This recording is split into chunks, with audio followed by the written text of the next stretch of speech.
Hi guys. All right, we're keeping our fingers crossed today. We want to be able to do this StreamYard so that way we can go through Instagram, Facebook, and YouTube and our before and after page all at the same time. So that way it's just more love and we can reach more people because I am excited about the live that I have today. And I think you're going to love the project. So I'm going to give just a second to pop on here to let it kind of populate. It takes just a minute to be able to have it. So that way I can see you pop on here. So what I love to do is on these Finish Fridays, when I take the time out to be able to pop on here and teach you. Y'all know my love of teaching. I love being able to um, raise your level of connoisseurship up. And I love it when I have this visual picture. Hey, Nancy, I have this visual picture that, hey, Tracy, to when you're sitting there at home that you're doing this. What? That's my goal. I want you to go, what? And then I want you to start thinking of all the ways that you can use the things that I teach you. So as you pop on here, say, hey, tell me where you're tuning in from. And this is our tribe. This is our tribe of women, primarily women. Of course, we do have our guys that we adore and love, but we love the aspect of crafting a beautiful life. So if you tune in on Fridays and you check me live, you're able to pop on. And of course, if you watch it later this weekend and maybe on Monday, the code for today's Finish Friday is Plaster 20, all lowercase, no uppercase. So it's just Plaster 20, Plaster 20. Part of the reason why I'm going to show you how to create a darling piece of art and that could go into possibly wallpaper. This could become the backdrop to maybe some art that you use. Maybe you want to use some of our stencils from our sister company, A Maker Studio, and you can put it on top of what I'm going to show you how to create today. I've never shown you how to do this before on a Finish Friday, so it's very exciting. Hey, Cheryl. Hey, Tana. Hey, Jacqueline. Hey, Julie. Hey, guys, as you pop on here. All right, so I have my assistant in the studio. Come over here. I want to show you what we've done. Come on, assistant, go a little bit faster. All right, so I'm going to hold this up. I want you to see. I'm going to go just a little bit in. If you can see, there's a gradation, and I have got this hanging. Can you see the bottom and the top? This is a poster hanger. Let me go there. That way you can see just from a distance. Can you see that? So what I'm going to show you today is one, how to be able to create this backdrop, which is great for a piece of art. What I did, it's so fun. This is just the magnet holder that you can hang this up on a wall. It's a magnet holder, so that way you can easily put the material that I'm going to show you to work on. But if you wanted to be able to do maybe a scripture, if you wanted to do a painting on it, if you wanted to do a stencil with a saying on top of what I'm going to show you, you can do that too. But also, did you just take that off? It was falling off. Oh, okay. Also, well, I wanted you to see how I did a second. This is just an urn that I'm going to show you how to create. And then that way you can stick flowers in it. You can put a vase down in it if you wanted to hold actual water. There's a lot of ways that you could do that, but I did it just with some dried flowers, and it's a really fun, cute idea. All right, so I want to show you how to be able to create your own Venetian plaster jute finish that you can create into a piece of art like this and do the urn and be able to put the dried flowers or fresh flowers in, or even silk flowers. There's lots of fun ways that you can do it. And as I'm showing you this, remember, it doesn't have to be the exact way that I did it.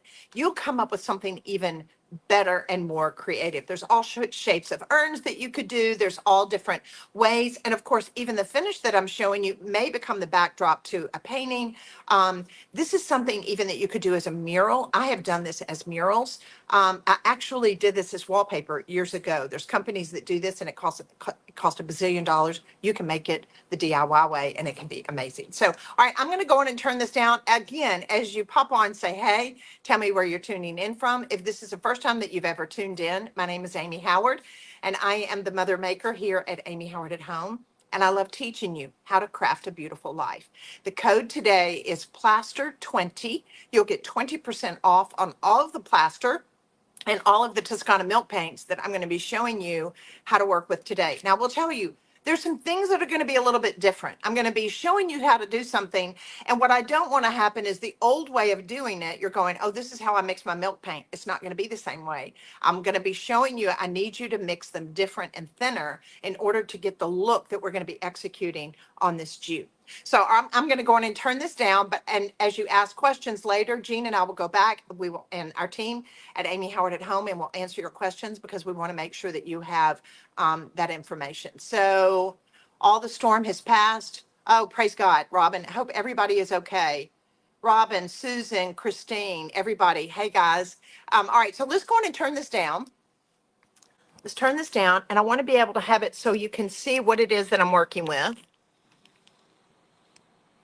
All right, so now the surface that I am working on today is actually, it's called jute.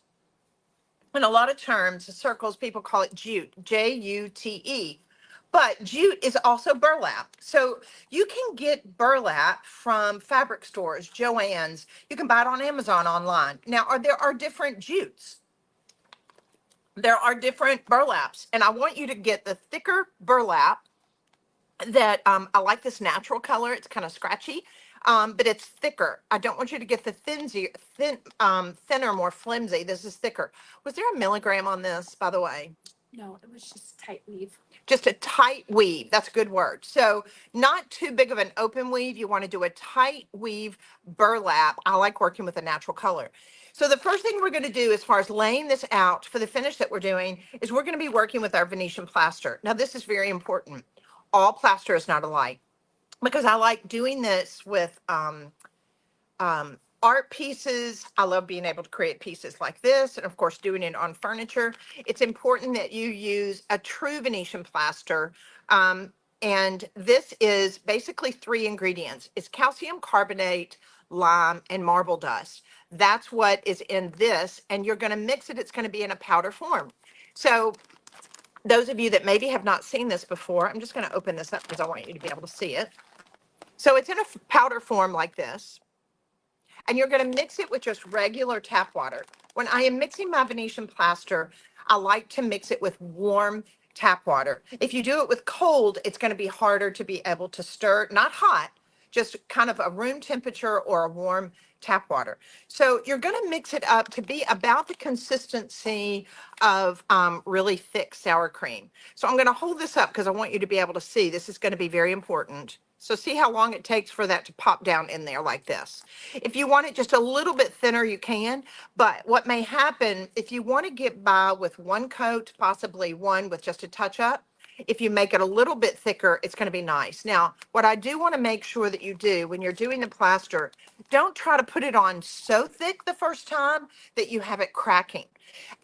Whether you're working with the Luxe lacquer, whether you're working with a lot of our paints, it's better to put on 2 thin coats that are evenly distributed so you're happier with the execution than it is trying to get it all done one time. A lot of people will say, Amy, you're one step. I put it on really thick because it's supposed to be one step. It's one step, not one coat.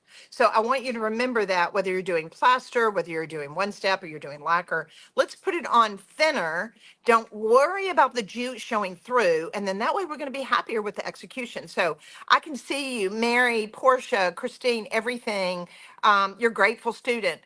That just blesses me. Thank you so much, sweet girl. So as you pop on here, really and truly, tell me where you're from and then ask your questions. Sometimes I'll see them and then that way I can ask them live, but I'll definitely go back later and answer them.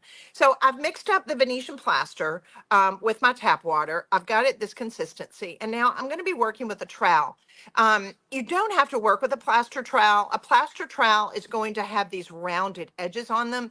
If you want to work with a sheetrock mud spreader, you can do that too. But you do want to work with something that's going to be able to that has a handle on it like this, so I can spread it.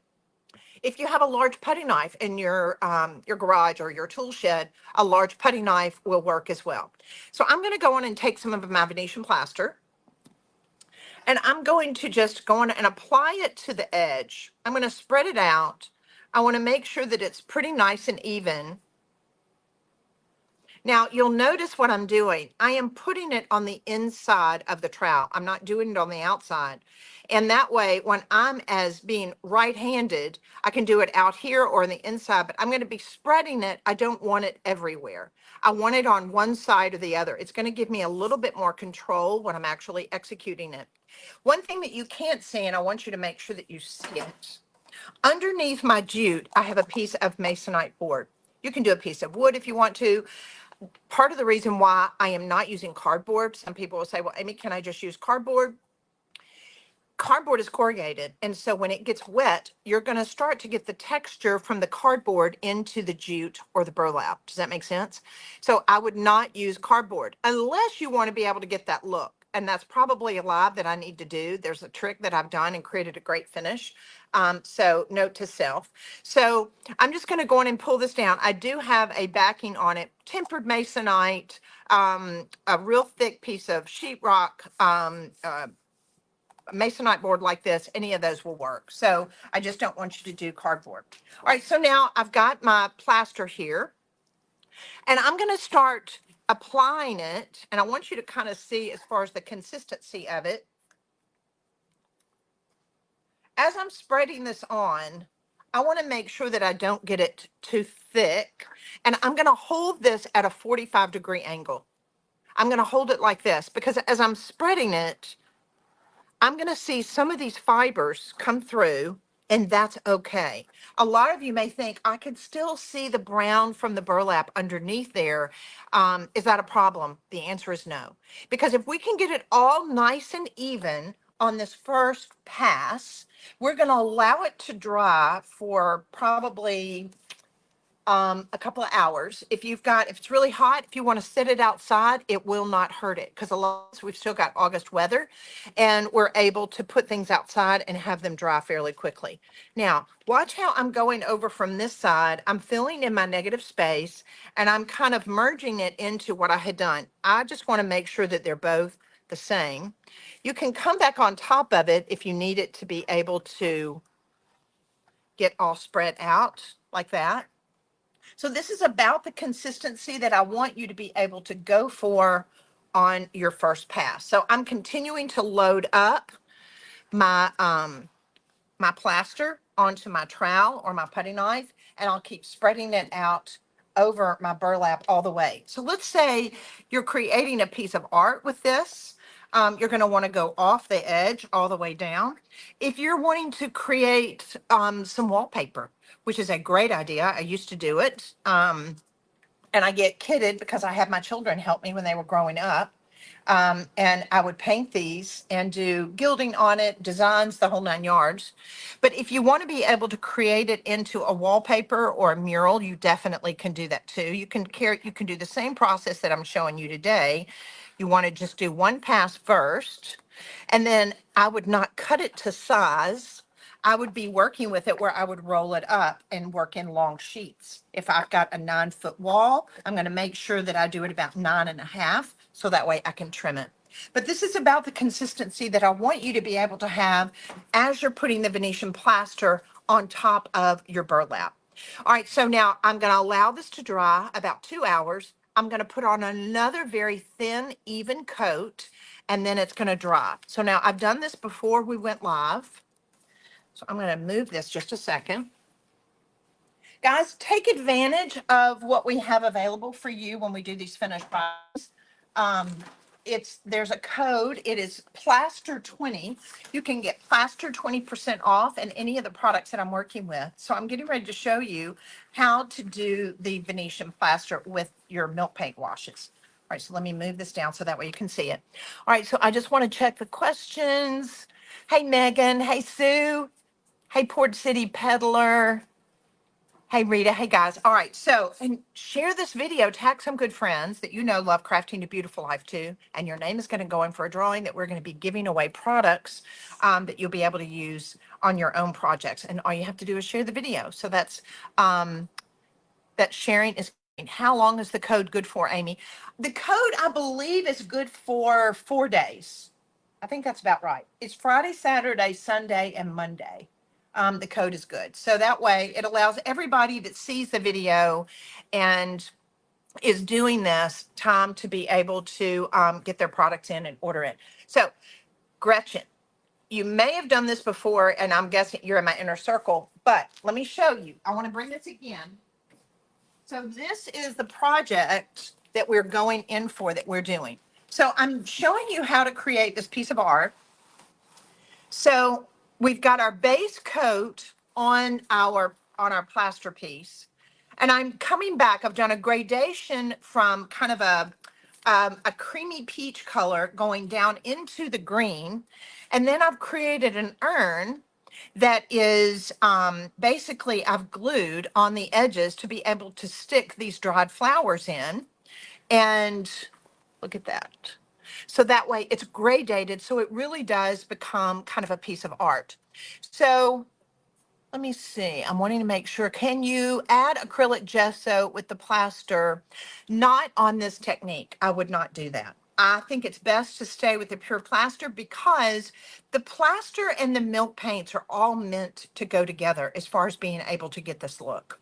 So it really is important that you stay with what it is that I am showing you how to do today.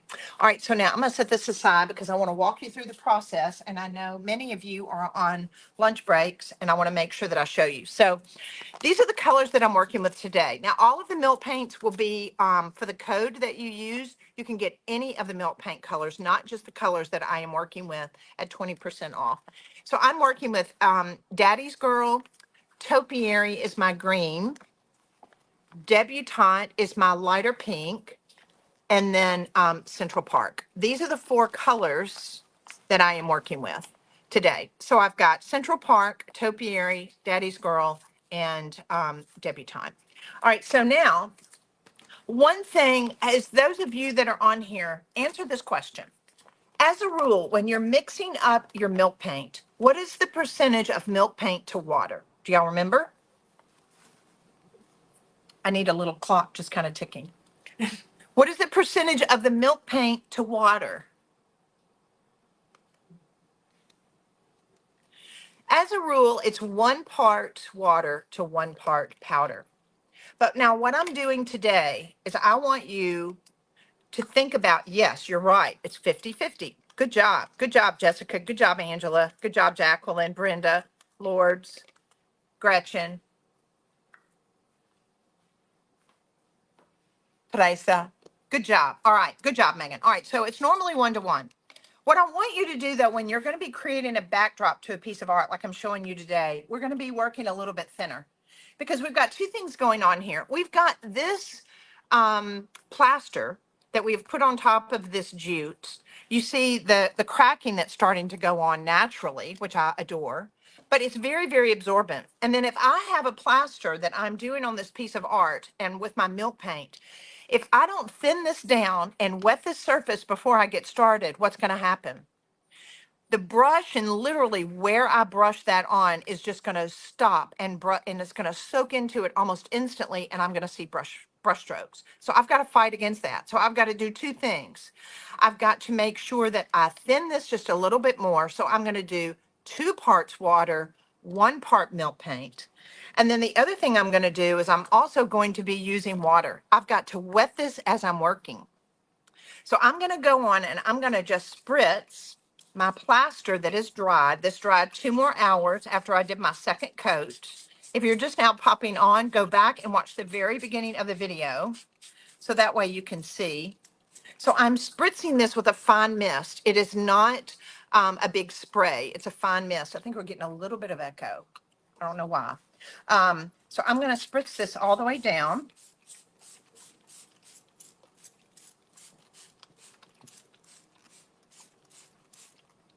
So now I've got my milk paint. This is the Debutante that I did. It's 2 parts water, 1 part paint.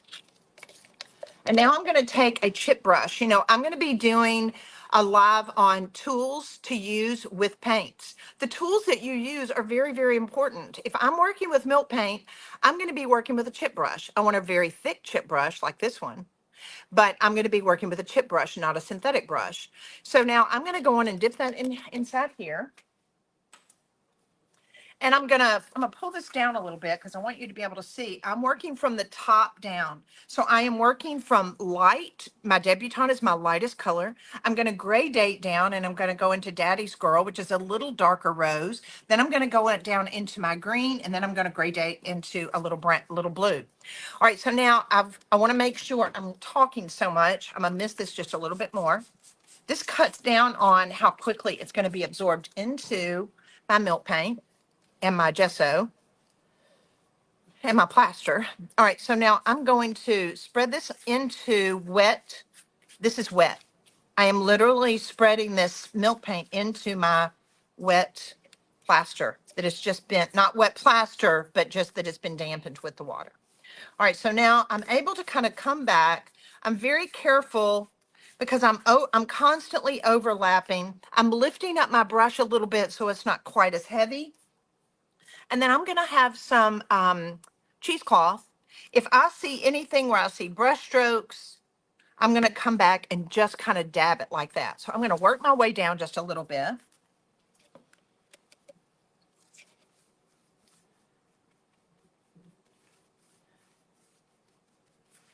Sorry, as I can't answer your questions. As I'm starting to work, I'm gonna have to kind of focus on this. I can't look at my screen, but I will go back and answer your questions. All right, so the other thing that I love on this, is I'll start to see the cracks a little bit more. It's so pretty. I get this just a little bit closer. You can kind of start to see the cracks in it. It's prettier in person. A lot of times the highs and lows of these colors really kind of start to fight with one another when you're doing it on camera like this. All right, so now I'm going to transition to Daddy's Girl. This is the lighter color that I just put on. And now I am going down into, excuse me, this is debutante. Now, see the values? See how it's just a little darker? That's very important. I don't want to go from too dark of a transition. I want it to be very, very subtle. So you want to do that. If you want to do this in creams and taupes or greens, just try to make sure that your colors aren't too varying different. All right, so now I'm going to move this up a little bit. I'm going to go in and mist it again. It's all of the process. I'm misting it. I'm adding my color. I'm modeling it with my cheesecloth, and I'm working my way down. You could even do like sunset colors would be so pretty. So the other thing I want you to notice, I'm going into this color. See how I am moving into from this area where I'm wetting the plaster. I'm wetting the milk paint that I just did too, because I'm wanting to see a gradation. I don't want to see a stop and start. So now I'm going to go in and put my milk paint in here.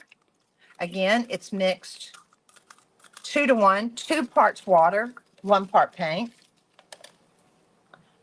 because I don't want it to be, I don't want to see the transition too much. It's all about being very, very subtle.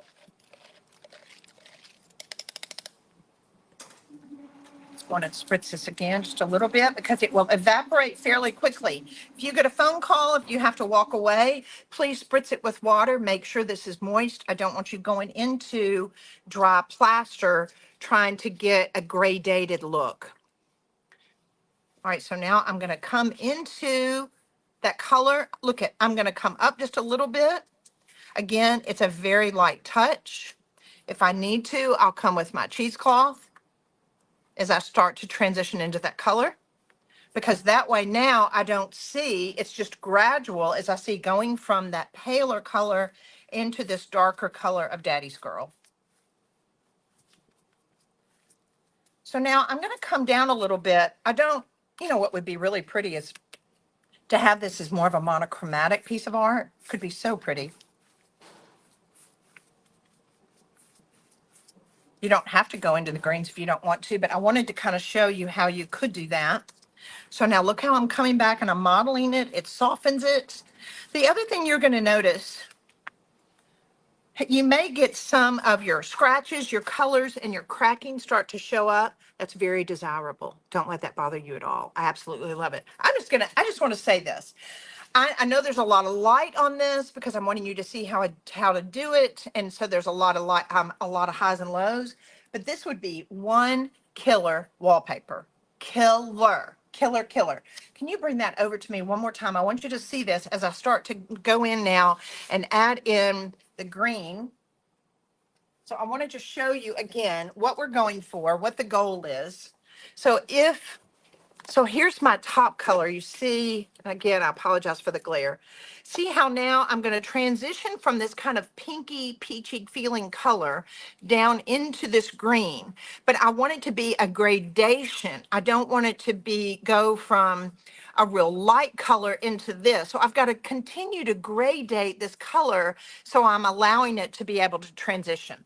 All right, so now we're going to go on and add in our green color. The green color that we're going to be working with is Topiary, one of my favorite greens. If you've not worked with Topiary in the milk paint, it's absolutely fabuloso. It's fabulous.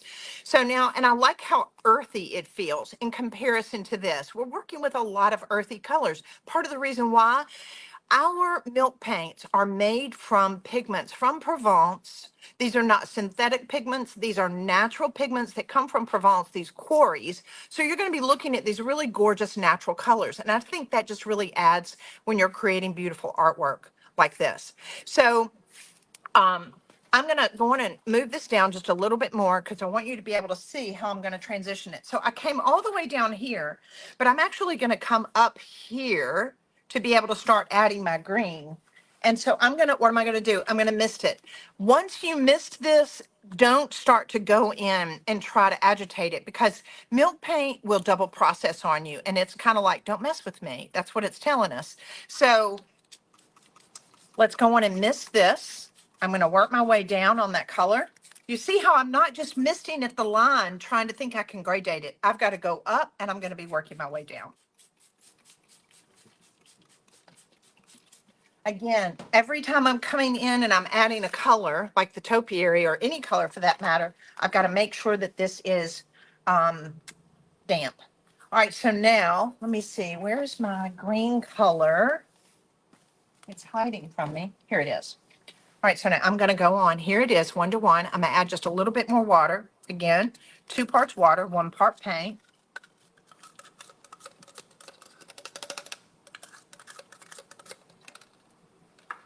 Add just a little bit more water because I want it to be very thin. The whole process of gradating milk paints on jute and with plaster like this is really a beautiful art form. It's going to allow you and open up a whole new world for you that I promise it's very, very, very satisfying. All right, so now I'm going to, here we go again.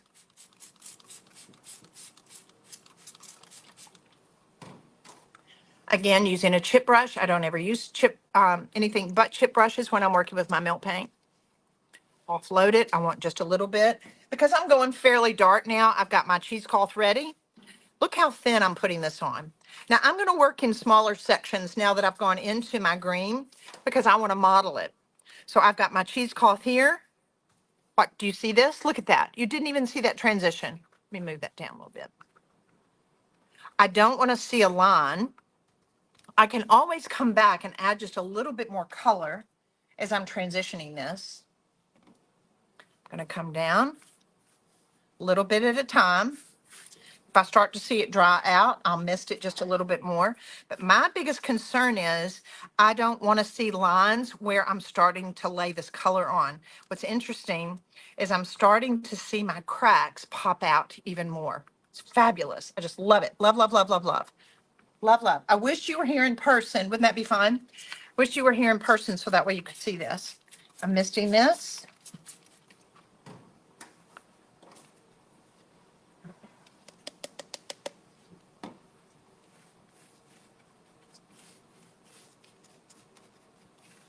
You know, too, you can come back and seal this because I'm just looking at the width of this.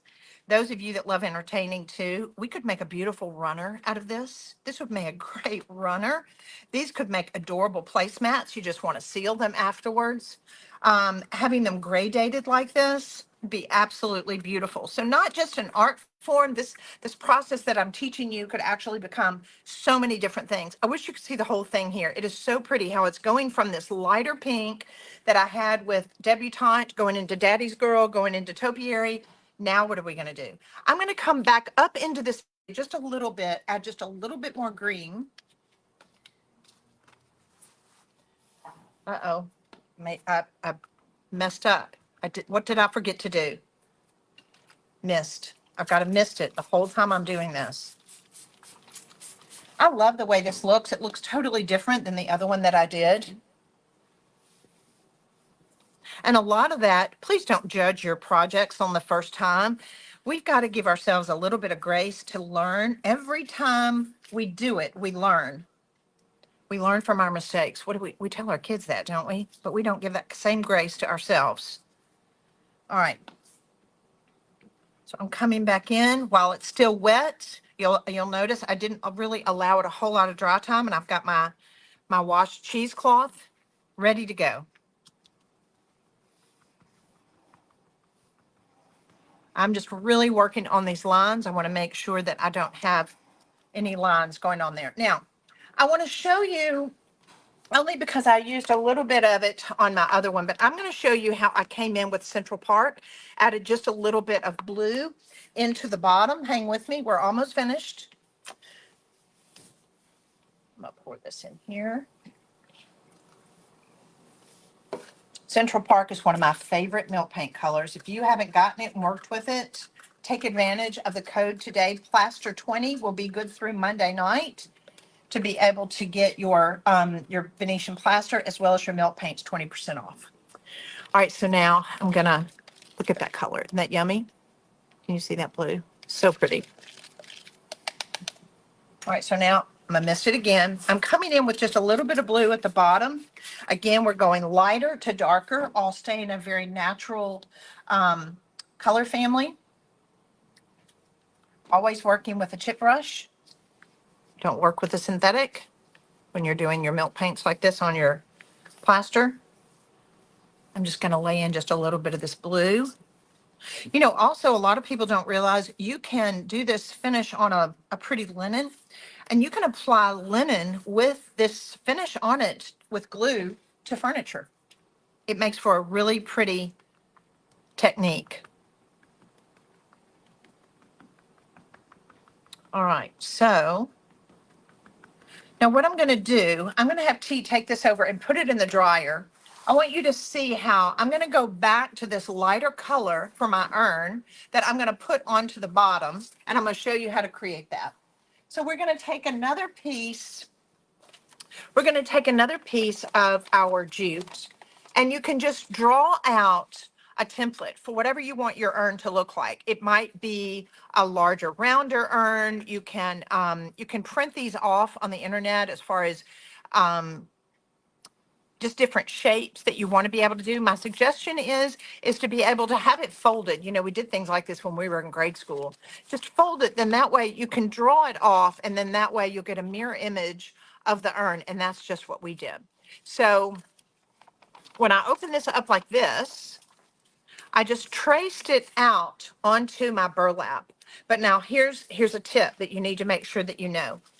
It's going to be easier for you to be able to cut it after the plaster has its first coat, because the burlap is kind of flimsy and it doesn't allow you to be able to really do a good job. So just have a square piece. Do we have a square piece that's smaller?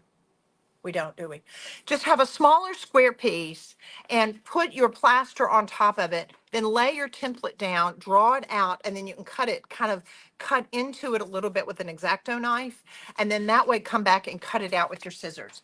So what I'm doing on this piece of art, I want to make sure as I lay it down, let me show you again, as I'm laying it down on top of this green, I'm pulling the light color from the top. So if you go into more taupes, if you're going to more blues, it's just good to have whatever color is at the top of your piece of art as your urn. It's going to make it feel a little bit more cohesive. All right, so I'm just going to do the same thing I did again. I'm going to mist my urn, making sure that my plaster is nice and damp. I've already got my debutante milk paint and my daddy's girl ready.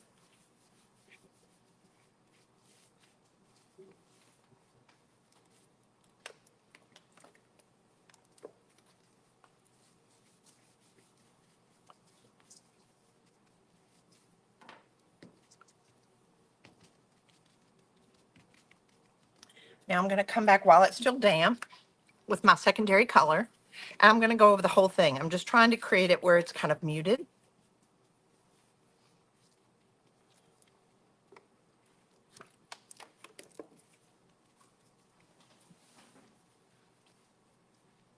I'm going to dry this with a hairdryer just a little bit.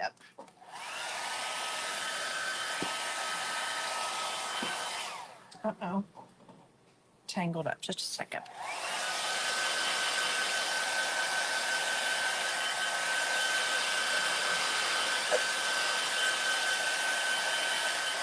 Part of the reason why I'm drying this is I want to be able to see my color.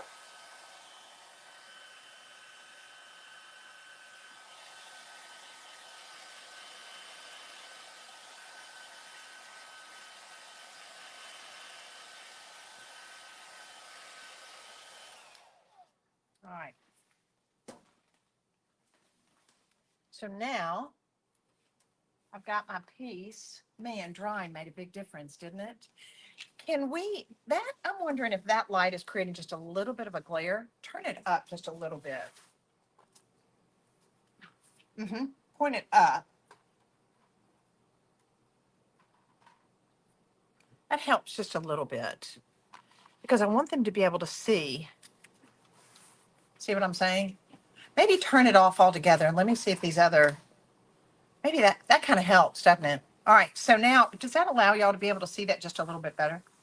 All right, so now look at the distance from the bottom. I'm going to push this down just a little bit more. I want to be able to make sure I've got a little bit of negative space from the bottom.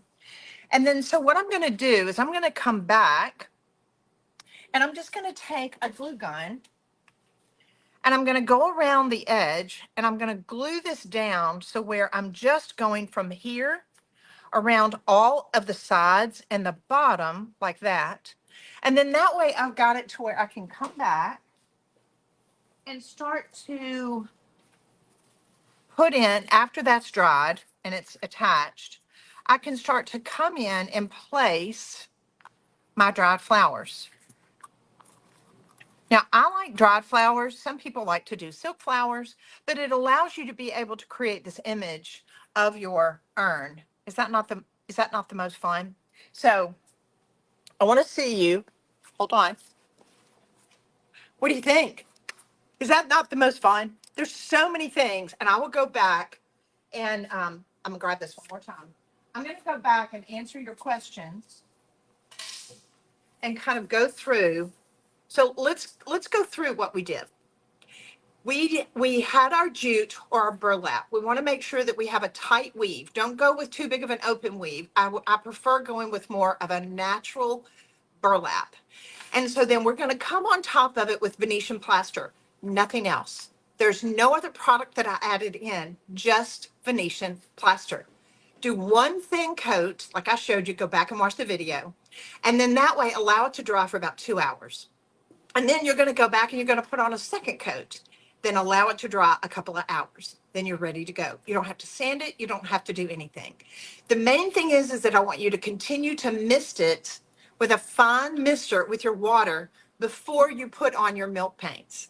And then go back and watch the video. I used 4 different milk paints, gradating from a lighter color down to a darker color.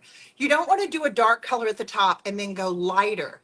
You want to go from light to dark because the darker color balances the base of the piece of art that you're doing.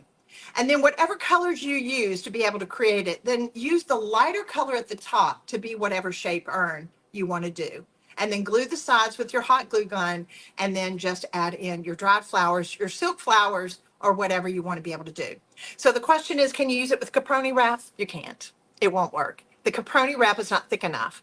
You have to be working with a jute like this that's thick enough and it's going to be hardy enough so that way I can come back and just get a poster hanger like this. They're magnetic and that way it'll hold your jute just fine and that way you can hang it on a wall. If you don't want to do an urn and add the dried flowers, you could very easily come and do a scripture verse on here. You could do a piece of art. You could do some transfers. I just wanted you to be able to see how you can use it as a backdrop to be able to really create a beautiful piece of art. And I wanted to show you how you can gradate colors with the milk paint beautifully to be able to create this transitional color that would be beautiful in sunsets or whatever your favorite colors are. So take advantage of the code today. It's Plaster20, all lowercase, Plaster20. You can get 20% off of Venetian Plaster and all of the milk paint colors. You choose your faves, and that will be available to you through Monday. Thank you so much for tuning in. I hope this has been helpful. I hope it's been exciting. I hope you've kind of had a couple of, oh my goodness, this could be fun. I'm going to do this. Because here's the deal. You can control this surface base. I promise it's going to rock your world. If you'll go back and you'll remember the things that I'm telling you, how to gradate from one color to the next so you don't see any brush strokes or any stops and starts. Keep it damp with your mister and very thin, 2 parts water, 1 part milk paint, not the 1-to-1, 2 parts water, 1 part milk paint. You're going to do a fabulous job. I love you guys. Share this video. Tag some good friends. Say you want to do, let's get together and do this. And your name will go in for a draw and we'll be giving away free product next week. Love you guys. Mwah. Have a great weekend.